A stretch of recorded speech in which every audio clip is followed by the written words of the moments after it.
गीता के छठे अध्याय में आज हम लोग प्रवेश करने लगे हैं। गीता को छह अध्यायों के अनुसार तीन त्रिक में, तीन भागों में बांटा गया है। ये तीन अर्थात 1 से 6 तक, 6 से 12 तक और 12 से 18 तक। ये तीन क्रम बड़े ही अद्भुत हैं, लेकिन इस सब पर भी बारीकी से हम इस अध्याय के अंतिम क्षणों में जब हम लोग पहुंचेंगे उस समय इस पर विचार करेंगे। लेकिन ये विचारणीय यह भी है कि भगवान श्री कृष्ण जिस और हमें लेकर चल रहे हैं वो चाहते हैं कि हम दुखों से छूटें और हमें परम सुख, परम आनंद की प्राप्ति हो, अपने ईश्वर को भी पाएं, लेकिन सांसारिक रूप से भी हम समुन्नत हों। उस उन्नति में उन्होंने ये अवश्य कहा है कि सांसारिक कर्तव्य करने हैं, क्योंकि युद्ध लड़ने के लिए अर्जुन को कहा भगवान श्री कृष्ण ने, फिर भी ये दर्शाया कि अपने कर्म में तुम्हारी भावना कर्तव्य की होनी चाहिए। निष्काम भावना से जब कर्म को करोगे, क्योंकि कामना को लेकर जिस प्रकार से घोर कर्म करने के लिए दुर्योधन ने षड्यंत्र रचे और किस किस प्रकार से मारना चाहा, कि संसार जब अपनी कामनाओं में उलझ जाता है तो वो लोभ कहां तक लेकर जाता है। क्रोध भी आता है, लोभ के साथ पहले कुछ कामनाएं होती हैं, उन्हीं के कारण लोभ भी होता है और फिर उन वस्तुओं के प्रति मोह भी होता है और इसमें बाधा डालने वाले लोग अपने शत्रु दिखाई देते हैं और इस प्रकार से व्यक्ति संसार में इतना उलझ जाता है कि जो लक्ष्य जीवन का था कि कुछ भी कर्म आप करते हैं लेकिन आप ईश्वरीय आनंद से जुड़े रहें। भगवान श्री कृष्ण ने यह समझाने के लिए उदाहरण दिए कि प्रकृति में और संसार में जितने जितने आप उलझ जाएंगे, प्रकृति का अपना स्वभाव है। यहाँ सत्व, रज और तम 3 गुण हैं, जो अपने स्वभाव से जैसे जैसे 3 गुणों से युक्त व्यक्ति होता जाता है उसी के अनुरूप उसके स्वभाव में परिवर्तन होते जाते हैं और उसी के अनुरूप वो कर्मों में इस प्रकार से उलझता जाता है कि वो कर्म उससे न जाने किस किस तरह के घोर कर्म कराकर इस संसार के आवागमन के चक्र में डाल देते हैं और जिसका परिणाम ये होता है कि व्यक्ति सुख दुख के बीच झूला झूलते झूलते उसके जन्म बीत जाते हैं, उसके बंधन नहीं कटते और वो इस दुनिया का आनंद नहीं ले पाता। मतलब यही है कि अगर आप स्वाद लें तो भी कहीं मर्यादा चाहिए, कहीं अनुशासन चाहिए। शहद की मक्खी चाशनी पर बैठकर हलवाई की किनारे से बैठकर स्वाद लेगी तो वो स्वाद लिया जा सकता है, लेकिन जैसे लालच में आकर आगे जाएगी, पंख उसके चाशनी में, उस सिरे में, उसमें चिपकेंगे और चिपकने का परिणाम ये होगा कि जो चीज स्वाद दे रही थी, ये चिपकने को लिप्त होना कहा। इसको कृष्ण भगवान आसक्ति कहते हैं कि बस तुम्हारा कर्म जहां तक स्वाद लेने का वहां तक तो ठीक है, जहां तुम्हारे पंख चिपके और तुम्हारी उड़ान खत्म हुई बस वहीं मृत्यु है। और वहां फिर मृत्यु होने का मतलब यह है कि एक बार मरे नहीं, बार बार मरोगे, फिर जन्म, फिर मरण। इसलिए तुम्हारी उड़ान न रुक जाए, तुम्हारे वो पंख ना चिपक जाएं। उस चिपकने को ही लिप्त होना कहा गया, उसी को आसक्ति कहा गया। यही मोह है, जो मोह का ही बेटा है दुर्योधन, क्योंकि मोहांध है धृतराष्ट्र और उसके आसपास फिर किस तरह के लोग, काम, क्रोध, लोभ, मोह, अहंकार, मद, मत्सर, ये सारे के सारे सलाह देने वाले षड्यंत्रकारी लोग चारों तरफ हो जाते हैं। ऐसी बुद्धि पर भी पर्दा पड़ जाता है, शकुनी मिल जाता है फिर। और फिर ऐसे ही लालच दिखा दिखा करके अनेक अनेक राजा इकट्ठे कर लिए गए। दुर्योधन के पक्ष में कितने राजा इकट्ठे हो गए। सबको लगा बड़ा फायदा होने वाला है यहाँ पर। उनको भी समझ में नहीं आता था कि धर्म और अधर्म क्या है। जानते थे कि युधिष्ठिर का पक्ष अच्छा है, लेकिन ये भला आदमी कर क्या पाएगा। अच्छा भला आदमी है, शालीन है, शांत है, दुष्टों को कहाँ ललकार पाएगा। और इसको तो कितने 12 वर्षों तक वन में भेज दिया गया। 1 वर्ष तक जो है छिप के रहा। इनके अंदर दम कहाँ रहा होगा, क्या शक्ति रही होगी, क्या लड़ेंगे ये लोग। दुर्योधन के पास सब कुछ है, मीठा बोलता है, डांटना भी जानता है, जोड़ के रखता है। सब लोगों को लगा कि बस इसी के साथ जुड़ जाए। ये कामनाओं का संसार, दुर्योधन का संसार कितना बड़ा विस्तार ले लेता है कि इसी के कारण एक महाभारत का युद्ध हो गया। कृष्ण भगवान ये कहते हैं कि पहले तो तुम ये जानो कि तुम शरीर नहीं हो, तुम एक आत्मा हो। इसलिए शुरुआत ही वहां से की है। और आत्मा बताने का मतलब उनका यह था कि तुम्हारा ये शरीर जो है, इसको संचालित जो कर रहा है, जो इसका मालिक है, वो तुम्हारी आत्मा है। और ये कटता मरता जलता नहीं है। ये शरीर ऐसे है कि जैसे आपने वस्त्र पहन लिए हो और आप रोज ही वस्त्रों को पहनते हैं और निकाल देते हैं। तो कुछ वस्त्र ऐसे भी होते हैं जिनको आप सदा के लिए फेंक देते हैं, उनको फिर पहनते नहीं। आत्मा भी ऐसा ही करता है। जिस शरीर को एक बार छोड़ेगा तो पहन के छोड़ देगा, फिर बाद में उसको नहीं पहनेगा, नया पहनेगा। फिर वो नया चाहिए उसको, तो नए शरीर में चला जाएगा। और फिर ये कहा कि तुम्हारे देह में जिस तरह से परिवर्तन आते हैं, बचपन आया, किशोर अवस्था आई, जवानी आई, बुढ़ापा आया, तो एक आखिरी परिवर्तन का नाम मृत्यु है। उसका कारण कुछ भी बन जाएगा, लेकिन उसका भी सामना करना पड़ेगा। लेकिन फिर भी ये बात ध्यान रख लीजिए कि तुम थे, तुम हो, तुम रहोगे। लेकिन ये जो चीजें जिनके लिए लड़ रहे हो, ये कभी भी किसी के साथ न रही हैं, न आगे रहेंगी, ये तो छूटेंगी ही। इसलिए तुम क्या करो, अपना कर्तव्य करने के लिए तैयार हो जाओ, क्योंकि कर्म करने का अधिकार तुम्हें दिया गया है। फल की आकांक्षा अपने मन में मत रखो। तुम कर्तव्य ठीक ढंग से करते चले जाओ ना, सारे फल तुम्हारे पीछे हैं। लेकिन फलों की कामना करने के लिए जब तुम बैठोगे तो तुम्हें वो कामना का संसार कहाँ लेकर जाएगा। इसलिए किसी भी प्रति वस्तु के प्रति संग दोष में मत आ जाना। ऐसे मत चिपक जाना किसी भी चीज से कि तुम फिर घूम फिर कर वहीं जाकर खड़े हो जाओ। ये सब कुछ समझाते समझाते भगवान कृष्ण ने फिर ये भी कहा कि कैसे व्यक्ति पाप करता है। केन प्रयुक्तोयम पापम चरति पुरुष, कैसे आदमी जो है न चाहते हुए पाप कर जाता है। कृष्ण भगवान कहते हैं मनुष्य के अंदर तूफान की तरह काम क्रोध आदि बैठे हुए हैं, वो ऐसा उनके द्वारा ऐसा होता है। वो क्यों है? बोले वो प्रकृति के कारण है। व्यक्ति के अंदर सत्व रज तम ये 3 गुण होते हैं। जब रज का प्रभाव अधिक होता है, काम क्रोध इस तरह से जागता है। आगे चलते चलते उन्होंने प्रकृति के 3 गुणों के विषय में बताया, प्रकृति किस तरह काम करती है। फिर उन्होंने कहा कि कर्म कभी नहीं छोड़ना, कर्म करने के लिए दुनिया में आए हो। उन्होंने यहाँ तक भी कहा कि मेरे लिए करने योग्य कुछ भी दुनिया में नहीं है, उसके बाद भी मुझे कर्म करना होता है, क्योंकि मैं भी तो एक आदर्श उपस्थित कर रहा हूँ, मेरा अनुकरण करने वाले लोग भी तो है ना।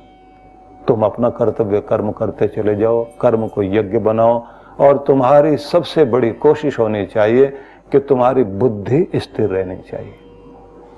अपनी बुद्धि को डामाडोल मत होने देना। इसलिए स्थित प्रज्ञ होना, स्थित धी होना है। सब चीजें समझाने के साथ साथ उन्होंने कहा कर्म को यज्ञ बनाओ, और फिर साथ में कहा दुनिया में 2 तरह की निष्ठाएं देखने को मिलती हैं। उनमें फिर कहा कि कुछ ज्ञान के मार्ग पर चलना पसंद करते हैं, कुछ कर्म के मार्ग पर चलना पसंद करते हैं। लेकिन कर्म के माध्यम से भी ज्ञान ही मिलेगा। लेकिन ये कभी मत सोच लेना सीधे सीधे ज्ञान की अनुभूति हो जाएगी, ऐसा कभी नहीं होगा। चलकर करके देखोगे तो अनुभूतियां होंगी। फिर कर्म को यज्ञ बनाओ, और यज्ञ को समर्पित करते करते तुम अपने परमात्मा की तरफ चलो, और तुम्हारा तत्व ज्ञान तुम्हें परमात्मा से जोड़ेगा। ये सब कुछ समझाया उन्होंने। और इस 5वें अध्याय में चलते चलते अंतिम में ये कहा लोक महेश्वर भगवान है, सारे यज्ञ उनके लिए हैं, सारे तप उनके लिए हैं, तुम उनके ध्यान में उतरने की चेष्टा करो। और बड़ी बात कही, त्यागी बनकर के जिंदगी को जीना शुरू करिए। इसको उन्होंने योगी कहा, इसको उन्होंने सन्यासी कहा। त्याग में जीवन, क्योंकि हमारी संस्कृति भोग वाली संस्कृति नहीं है, हमारी त्याग वाली संस्कृति है। इस त्याग वाली संस्कृति में भोग का स्थान है, छोड़कर भागने के लिए कहीं जगह नहीं है। खाओ पियो आनंद लो, ये बात ठीक है, लेकिन फिर बात वहीं आ जाती है कि आप कमल पर ठहरे हुए पानी की बूंद की तरह अपने आप को अलिप्त बनाओ, निर्लिप्त बनाओ। तुम लिप्त मत होना, चिपकना नहीं है, ऐसे मत अटक जाना, ऐसे मत फंस जाना कि तुम कंबल छोड़ना चाहो और कंबल फिर तुम्हें ना छोड़े, दुनिया फिर तुम्हें धक्का दे दे। क्योंकि बुढ़ापे में चलते चलते आदमी की स्थिति ये हो जाती है, बूढ़ा व्यक्ति सबको पुकार रहा होता है और सब उससे दूर भाग रहे होते हैं। बच्चा किसी को नहीं पुकारता, सब उसके आसपास खड़े होते हैं। बच्चे को कोई अकेला नहीं छोड़ता और बूढ़े के पास कोई बैठने को तैयार नहीं। दुनिया तुम्हें छोड़ने को तैयार है और तुम दुनिया से ऐसे चिपकते जा रहे हो कि तुम दुनिया को छोड़ना नहीं चाहते। कि जब दुनिया छूट रही है, प्राण शक्ति कमजोर पड़ रही है, आंखें कमजोर हो गई, दांत तुम्हारे हिल गए हैं, शरीर के अंदर जो है भूख भी उतनी नहीं लगती, नींद अच्छी आती नहीं, चलने फिरने में भी दिक्कत हो गई है, सब तरह से देह छूटने की स्थिति आ रही है, लेकिन फिर भी मोह इतना, मेरी वंशबेल, मेरा ये मेरा वो, सब के प्रति इतने इतने मोहग्रस्त हो गए हैं कि कोई भी चीज छोड़ने में, वस्तुएं तो किसी को अपना मालिक नहीं कहती, लेकिन हम उनके मालिक बनने की जबरदस्त कोशिश करने में लगे रहते हैं कि इन सब के प्रति त्याग भावना जब अपनाओगे तो भले ही तुम्हारे वस्त्र कोई भी हो, तुम एक योगी का और एक सन्यासी का जीवन जी रहे हो। तो यहां तक हम लोग पहुंचे थे, अब इससे आगे चलते हैं, क्योंकि ये एक दृष्टि हमने डाली है और इस दृष्टि को ध्यान में रख करके अब आगे चलते हैं। भगवान श्री कृष्ण कह रहे हैं, श्री भगवान वाच अनाश्रितः कर्म फलम कार्यम कर्म करोति यह स सन्यासी च योगी च न निरग्नि न चाक्रियः। कर्म फल पर आश्रित न रहकर, फल की इच्छा का त्याग कर जो अपना कर्तव्य कर्म करता है वही सन्यासी है, वही योगी है। अग्नि और कर्म का त्याग करने वाले को सन्यासी नहीं कहा जाता। फल की इच्छा त्याग कर अग्निहोत्र आदि क्रियाओं को करने से, कोई भी व्यक्ति फल की इच्छा का त्याग करे और अग्निहोत्र आदि क्रियाओं को करने से जिसका मन शुद्ध होता और ध्यान योग के लिए जो अपने आप को यज्ञ आदि सत्कर्मों को साधन बनाकर जीता है, तो वह योग की ओर चल रहा है। लेकिन इसका यह अर्थ नहीं है कि साधु सन्यासी के लिए अग्निहोत्र छूटता है, चोटी जनेऊ छूट जाती है और केश लुंचन क्रिया के साथ ही उसे कह दिया जाता है कि आपको अब सांसारिक बंधनों से मुक्त किया जाता है, कि अब आपके लिए कोई अग्निहोत्र अनिवार्य नहीं है, आपके लिए कोई भी कर्म अनिवार्य नहीं है। तो उस समय व्यक्ति 3 ऐष्णाओं का परित्याग करता है, लोकेष्णा, वित्तेष्णा, पुत्रेष्णा। न मान की चाह है, न धन साधनों की आवश्यकता है, न सगे संबंधियों से कोई मतलब, तो वह स्वयं में अग्नि रूप हो जाता है। इसलिए अग्नि वाले वस्त्र पहनकर चलता है, अग्निहोत्र छूट जाता है, लेकिन खुद में अपने आप में वो एक अग्निहोत्र, एक यज्ञ का रूप धारण करके चलता है। वह कर्म नहीं कर रहा होता है, लेकिन फिर भी उसका जो कर्म है वो प्रेरणा बन करके सब लोगों को शुद्ध मार्ग की ओर प्रेरित करता है। इसलिए सन्यासियों के लिए यज्ञ भी नहीं है और उस प्रकार के चोटी जनेऊ आदि सब उनके छूट जाते हैं। और कर्म करने के लिए फिर ये कहा जाता है कि कोई वो व्यापार करना, खेती करना या कोई अन्य नौकरी करना, वो सारी चीजें तो उनकी रहती नहीं है।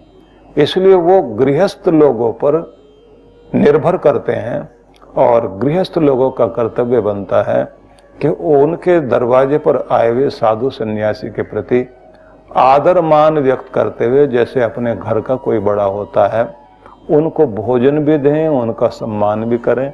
और हमारी संस्कृति में इतनी ऊंचाई दी गई कि साधु सन्यासियों के उन गेरुए वस्त्रों को, काषाय वस्त्रों को देख करके ही लोगों का माथा झुकता है और उनके प्रति सम्मान व्यक्त करते हैं। कृष्ण भगवान ने थोड़ा अलग हट करके कुछ बात कही। उन्होंने कहा कि जो कर्म फल पर आश्रित नहीं है, किसी भी व्यक्ति का कर्म किस पर निर्भर करता है, फायदा क्या होने वाला है, इस बात को ध्यान में रखकर व्यक्ति कर्म करता है। और जिसका कर्म फल पर कोई भी निर्भरता न हो करके अपना कर्तव्य कर्म निभाने के लिए जो रात दिन लगा रहता है, मतलब बुद्ध उंगलीमाल डाकू की तरफ चल रहे हैं, दुनिया कहती है वो मार डालेगा, तो उन्हें कोई यश कीर्ति की चाह नहीं है, इसलिए जा रहे हैं कि एक व्यक्ति के कारण इस दुनिया को कितना कितना दुख और पीड़ाओं और संत्रास से गुजरना पड़ रहा है। और साथ में उनको लगता है कि शायद उसको भी इस दुनिया का प्यार नहीं मिला, कोई ना कोई कमी जिंदगी में रह गई जो वो व्यक्ति इस तरह का हो गया। उसकी को बाहर से बंद करने से बात नहीं बनेगी, उसकी बुद्धि पर कोई ना कोई परिवर्तन लाने की कोशिश होनी चाहिए। तो वो गए और उसका परिणाम आप देखिए, उंगलीमाल बदला। सप्तऋषियों ने जिस प्रकार से रत्नाकर के स्वरूप को बदलकर और उन्होंने उसे ऋषि परंपरा में वहां तक लेकर आए कि आप लोग जानते ही हैं कि किस तरह से वाल्मीकि ऋषि का हम सब के सामने एक ऐसा प्राकट्य हुआ कि उन्होंने हम सब के लिए जो कुछ दिया वो बड़ा ही अद्भुत है। साधुओं ने 1857 की क्रांति में साधुओं ने भी भाग लिया। तो इसलिए यह नहीं कहा जा सकता कि साधु होने का मतलब यह है कि कर्म छोड़ बैठे। कर्म फल छोड़ना है, आसक्ति को छोड़ना है, कर्तव्य अपना करते जाना है। और जिस भी कार्य को करने से समाज का कल्याण होता हो वो सब कार्य किए जा सकते हैं। और जो लोग साधु होने के बाद भी अगर उन्हें कोई वाणिज्य कर्म भी करना पड़ रहा है तो उस पर भी मैं एक बात निवेदन करना चाहता हूं। यद्यपि साधु सन्यासियों के लिए इन सारी चीजों को वर्जित माना जाता है, लेकिन फिर भी एक बात विचारणीय है कि एक है कि सेवा करने का व्रत अगर आपने अपने मन में ले रखा है तो सेवा करने के लिए कहीं ना कहीं से बड़े बड़े प्रकल्प चलाने हैं तो आपको दान मांगना पड़ेगा। दान लेकर फिर आगे सेवाओं के कार्यों में लगाना होगा। मतलब क्या हुआ, ये दान लेकर दान देना, दान लेकर दान दिया, ये एक ढंग हुआ। दूसरा, दान दिया कमा करके दिया। तो दान लेकर भी दान देना है, सेवा करनी है, लोगों से लिया सेवा के लिए और सेवा में लगा दिया। दूसरा, सेवा कार्यों का ही एक ढंग स्वास्थ्य लाभ देते हुए या अन्य लाभ देते हुए लोगों को उसमें से आया हुआ कोई यज्ञ शेष वो भी कुएं की मिट्टी कुएं में ही लगा दी, तो फिर वो वाणिज्य कर्म नहीं हुआ, वो भी यज्ञ बन गया। लेकिन यदि अपने लिए व्यक्ति करता है और कामना को लेकर करता है तो फिर ये ध्यान रख लीजिए कि वो आपका वाणिज्य कर्म किसी व्यापारी से और किसी सेठ से और किसी लाला से बढ़कर के हो जाएगा, तब आप भी उसी श्रेणी में जाकर खड़े हो गए, भले ही आप गेरवे वस्त्र पहनते हो। इसलिए कृष्ण भगवान ने कुछ शब्दों का प्रयोग जिस तरह से किया उसे भी जरा ध्यान दीजिए। निरग्नि, जिसने अग्निहोत्र का त्याग कर दिया। अक्रिय, और जिसने कर्म अपने त्याग दिए।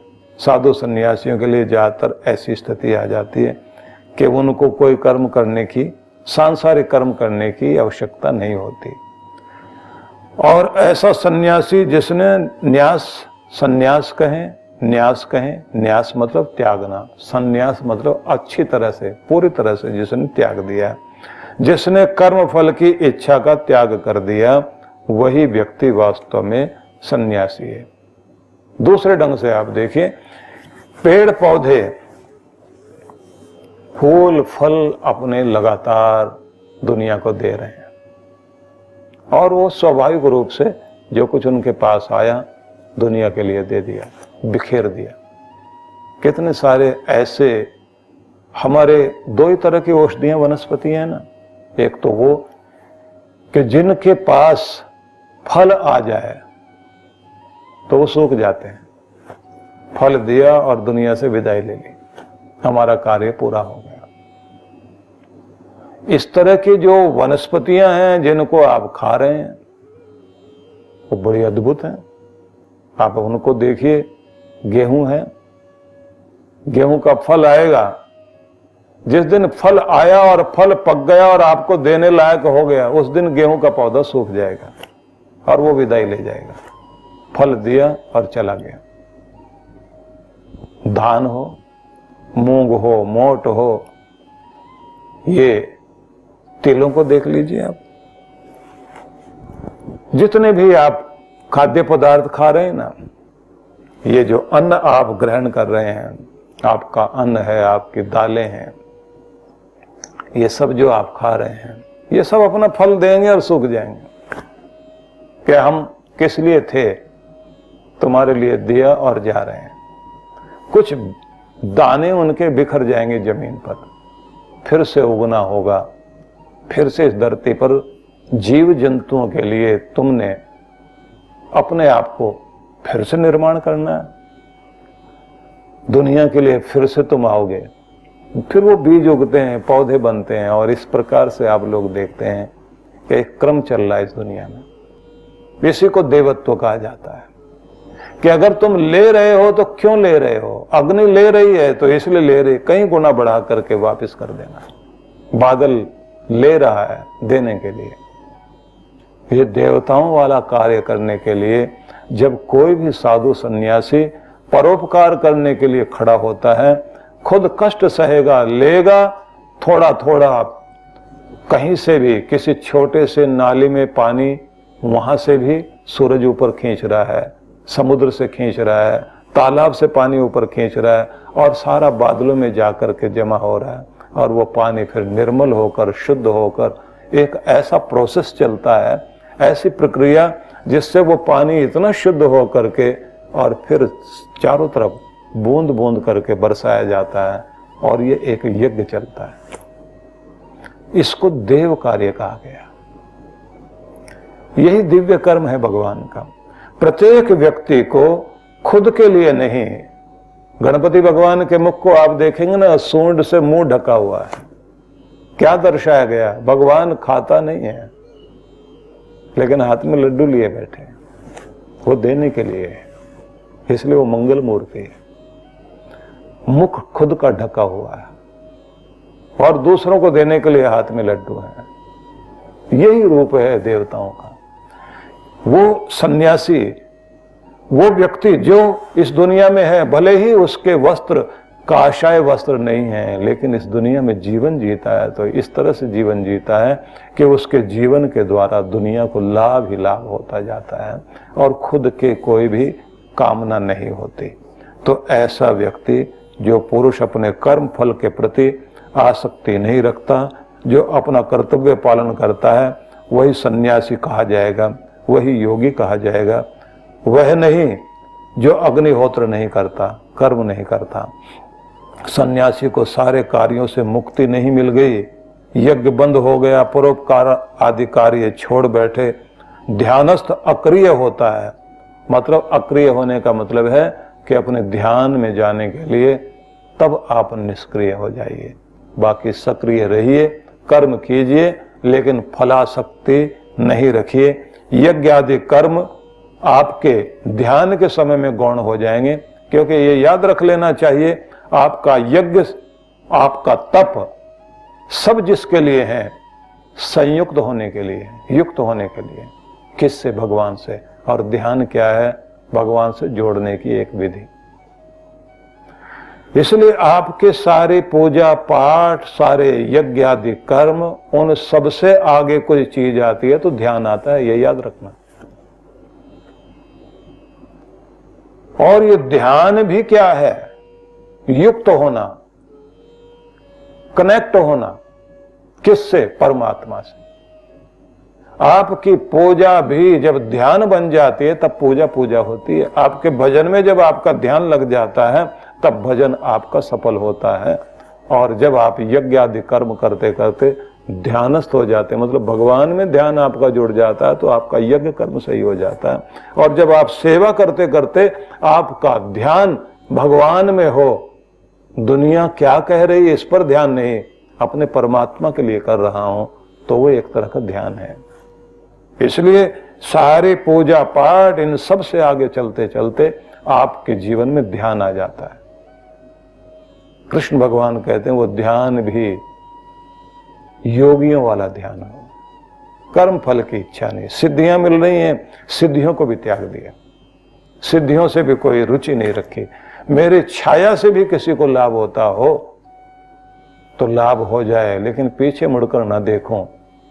मैंने सुनाया था जिस समय गुरु गीता का प्रवचन चल रहा था कि वो पहला गुरु कौन था जिसको वरदान दिया गया था, जो तू चाहता है तुझे मिलेगा। गुरु कहता मुझे तो कुछ नहीं चाहिए।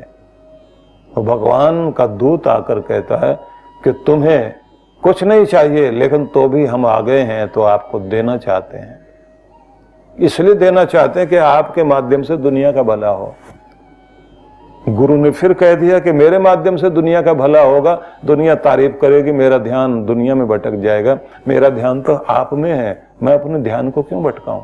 तो उसके बाद कहा कि नहीं, आपको मैं कुछ देना तो चाहता हूं और आपको लेना भी पड़ेगा। अब आप बताओ कि आप कहीं जाएं और आप किसी को देखें और किसी का भला हो जाए, आप किसी को छुएं और किसी का भला हो जाए, तो आप ऐसा क्यों नहीं होने देना चाहते। तब उन्होंने कहा अच्छा एक काम करिए, न मेरे शरीर में ऐसा कोई गुण दो, मेरी छाया में दे दो, मुझे पता नहीं लगे लेकिन दुनिया का भला हो जाए। मेरी छाया जहां पड़े लोगों का भला हो जाए, लेकिन मुझे भी नहीं पता लगे कि इन दुनिया का भला हुआ है, मेरे कारण भला हुआ है, मेरी छाया के कारण भला हुआ है।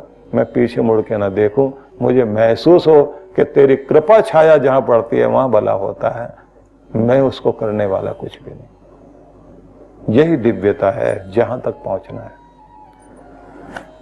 तो बहुत बहुत शुभकामनाएं आप सभी को, और अगले दिन फिर हम अगले वाले श्लोक में प्रवेश करेंगे। ओम शांति शांति शांति।